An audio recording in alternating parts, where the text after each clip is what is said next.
미래에서는 아마 이런 주제에 대해서 굉장히 관심들이 많고 적극적일 수밖에 없을 것 같고요. 학 입장에서도 이런 주제에 관해서 무시하고 넘어갈 수 없을 것 같은데, 적어도 사는 좀 입장이 다른 것 같아요. 사는 도시 선택이라는 것이 결국 자신들이 생존과 관련 있는 문제이기 때문에 시나 학보다는 훨씬 더 보수적이고 고려해야 될 변수가 많다는 생각을 하게 되더라고요.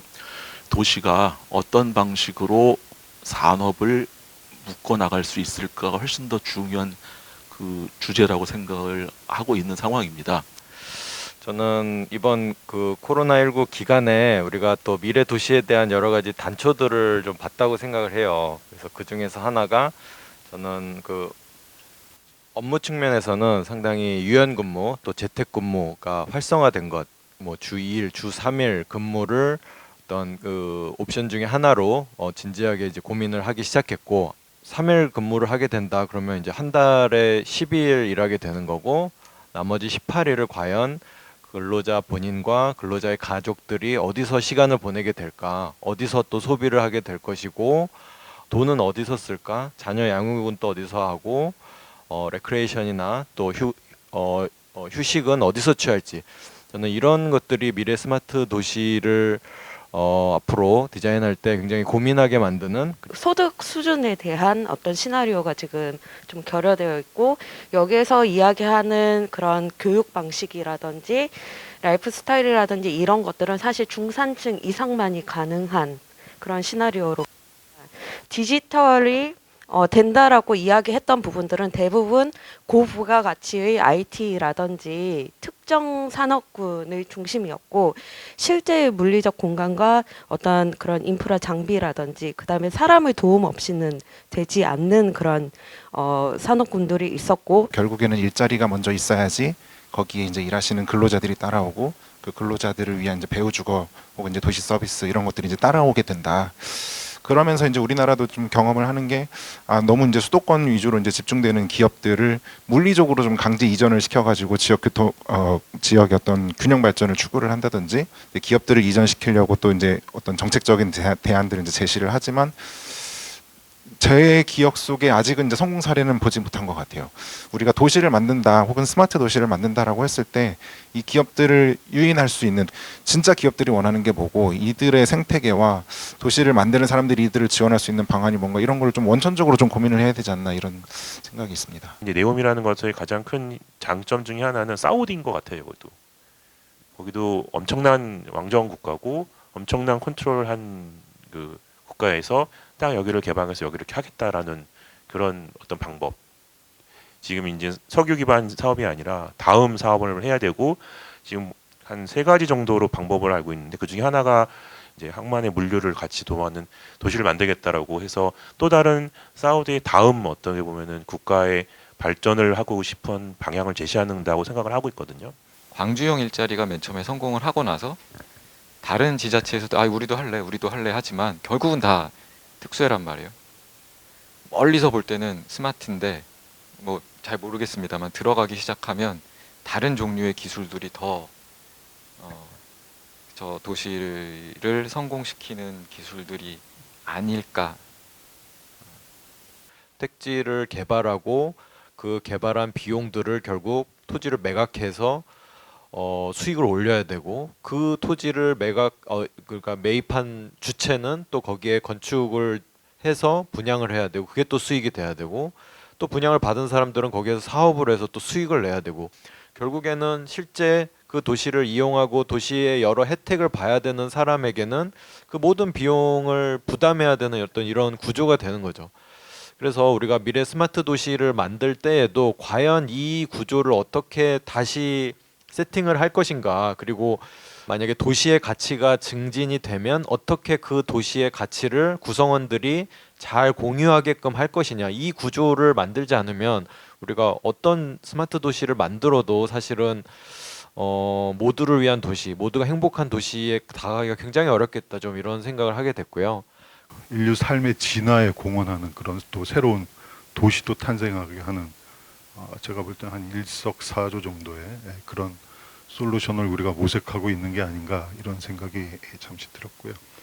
의도를 가지고 계획을 가지고 나름 정교하고 세밀한 치밀한 계획을 짜서 실리콘밸리와 같은 도시를 의도적으로 만들면 훨씬 더 효과적인 실리콘밸리를 만들 수 있지는 않을까 이런 생각을 해볼 수 있을 것 같습니다. 도시가 처음 만들어졌을 때 특별한 그 이노베이션, 테크놀로지 혹은 뭐 기술적인 결합에 의해서 만들 수가 있는데 보면은 그 기술적인 변화 속도가 점점 빨라지고 생애 순환 주기가 이제 짧아지는 상황에서 과연 그렇게 해서 만든 도시는 어떤 기대 수명을 가질까가 사실 제일 궁금합니다. 사실 근데 대도시는 워낙 탄력적이기 때문에 그 내부에서 이제 그 새로운 산업을 받아들일 만한 탄력이 있는데 이 규모가 작으면 작을수록 그 탄력성이 줄어들잖아요.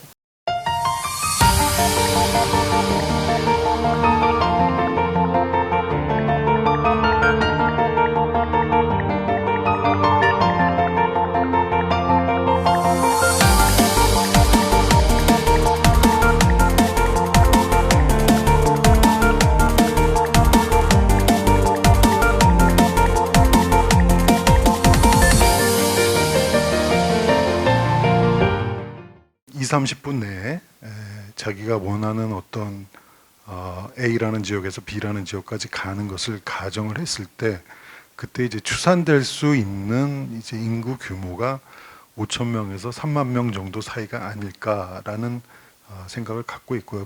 예를 들어서 100만 도시만 돼도 뭔가 좀 해볼 수 있는데 10,000명짜리 도시 가지고 도대체 1,000만 명이나 되는 도시랑 경쟁할 수 있는 그런 경쟁력을 확보할 수 있을까? 답이 없다. 이런 거죠. 그래서 여기에는 어떤 특단의 조치가 좀 필요하겠다라고 해서 도입된 게 거버넌스, 스마트 거버넌스입니다. 인프라가 됐든 도시계획 시설이 됐든 그 한계 기초생활권을 이루는 범위구나. 그래서 5천에서 3만을 제시했구나. 스마트 인프라를 통해서 그 주민들의 의견을 마치 옛날에 대의민주주의가 아니라 직접 민주주의를 다시 실현하려는 듯한 그 움직임이 보이거든요. 우리 인간 그 실제 사회에서는 디지털과 실제 삶의 그 소득별로 그 많은 사람들의 그 사고의 다이내믹이 있을 텐데 이 매치들이 안 되더라는 거죠. 어떤 경제라든지 산업을 만들어내야 되는데 이제 그것을 뒷받침이 될 수 있는 것이 이제 지금 하나의 시스템으로서 대학이 이야기가 되고 있는 것이고 저는 종합대학은 그런 것들을 조금 하기는 어렵다라고 생각을 합니다. 오히려 그러한 지역 도시와 연계될 수 있는 대학은 정말 한 개의 분야 혹은 두 개의 분야에 있어서 굉장히 그 탑을 추구를 해야 되고 적정 규모, 왜 5천 명이냐, 왜 3만 명이냐 이런 말씀을 하셨는데 사실 그게 저는 정치 조직의 문제라고 생각을 해요. 새롭게 제안하는 도시에서는 새로운 민주주의를 해보려고 한다라는 지향점이 있다면 이 5천 명 혹은 3만 명에 적합한 도시는 그 민주주의에 적합한 어떤 규모라든지 뭐 충분히 상상해 볼 수 있는 게 있을 것 같습니다.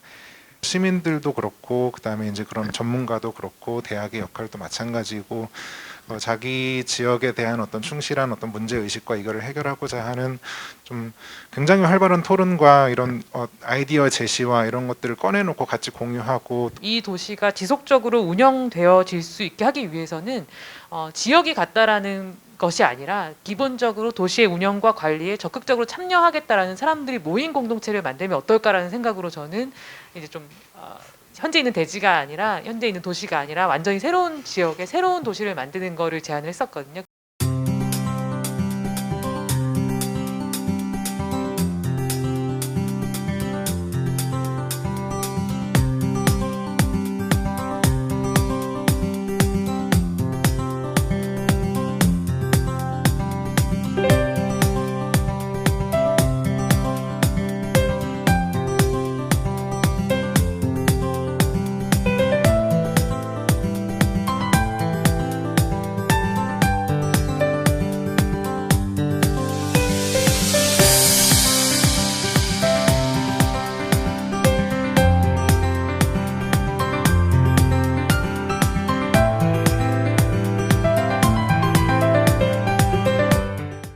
국가를 같이 키우는 것도 말씀하셨는데 그런 공동체도 있고 여러 가지 다양한 이념들을 가진 사람들이 다양한 강소도시를 또 형태를 만들어서 모이는 것 또한 저희가 이제 논의하고 있는 또 중요한 이슈이기도 하거든요. 그래서 그 맞벌이 한 자녀 가정에서의 그 이제 여성의 역할 그런 부분들도 중요한 부분 짚어주셨는데 그 이제 사회적으로 백업을 해야 되는 부분도 있지만 사실은 이제 가사에서 그러니까 집안 스마트 홈에서도 도와줄 수 있는 부분이 아주 큰 부분을 차지한다고 생각을 합니다. 그래서 이런 그 디지털 기술 기반으로 교육을 하거나 했을 때 가장 사실 지난 2년 동안 문제가 제기되었던 부분이 그러니까 인간 간의 교류라든지 어떤 심리적인 부분, 그다음에 친밀감 이런 것들 사실 직주 일체했을 때 이제 아까 말씀하셨던 것처럼 업무 공간과 사실은 아이들의 육아 공간들이 어느 정도 분리가 되어 줘야지 사실 업무 중심의 생활은 할 수 있는 것 같습니다. 또 그러한 공간들을 같이 아이와 같이 할 수 있는 그런 공간들로 이제 바꿔야 되는 그런 고민들도 지금 사실 최근에 하게 되었는데 이러한 그러니까 사실 우리가 예측하기 어려운 부분들이 많은데 그런 부분들이 조금 더 그러니까 제 생각에는 그냥 조금 더 심리적이거나 정신적인 거나 혹은 사회적인 부분들에 더 있지 않나라는 생각이 들어서 말씀드렸습니다.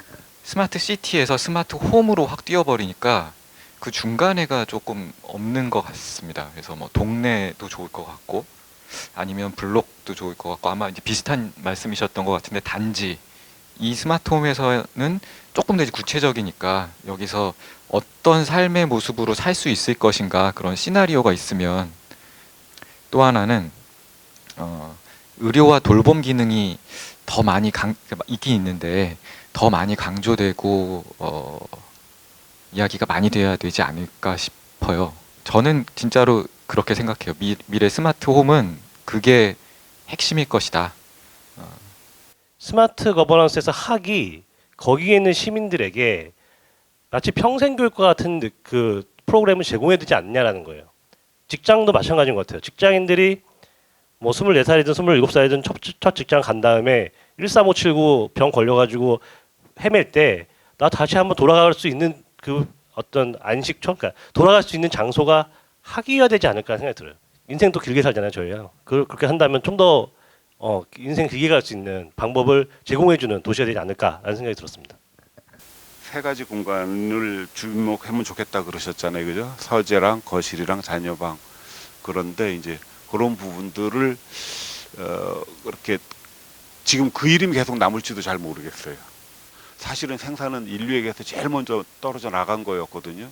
걔가 도로 들어오니까 얼마나 불편해요. 사실 이게 제일 먼데 있는 놈이 서로 공간적으로 밀접하게 있는 거거든요. 불편할 수밖에 없어요. 되게 불편할 수밖에 없는데 어떻게 극복하면 좋지? 이게 그러면 그 공간적인 걸 갖다 좀 나눠줘야 되나? 뭐 이런 생각들도 드는 거예요. 그 이제 층간소음이라는 게 뭐냐면 한마디로 이 감각에 불이를 치거든요. 보이지는 않는데 소리가 들리는 거예요. 그게 짜증이 나는 거예요. 이게 보이고 소리가 들리면 그렇게 짜증이 안 나요. 근데 보이지는 않는데 소리가 들리면은 이게 스트레스가 확 올라가는 거거든요. 이게 감각. 일 작업 공간, 생산 공간하고 이 생리 공간이 이렇게 만나는 이 이슈도 비슷하게 생각할 수 있을 것 같아요. 그래서 이 부분을 어떻게 해결할 것이